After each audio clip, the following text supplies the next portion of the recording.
আসসালামু আলাইকুম প্রিয় ফেসবুক পেজ এবং ইউটিউব চ্যানেলের প্রিয় ভিউয়ার্স ভাই বোনরা যে যেখান থেকে দেখতেছেন সবাই ভালো আছেন। আজকে 5 থেকে 7 ইঞ্চি স্নো পড়ার কথা, কিন্তু ওই পরিমাণে পড়তেছে না। একটু ভালোই লাগে স্নোর ভিতরে হাঁটতে এবং স্নোর ভিডিও করতে।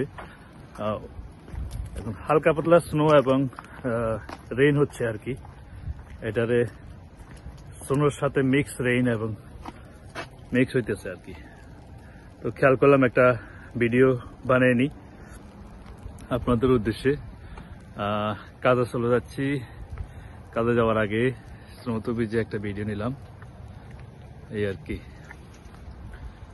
আরো বেশি স্নো হইলে হয়তোবা মজা লাগবে, দেখা যাক, যদি হয় ওটা পরবর্তীতে দেখতে পারবেন।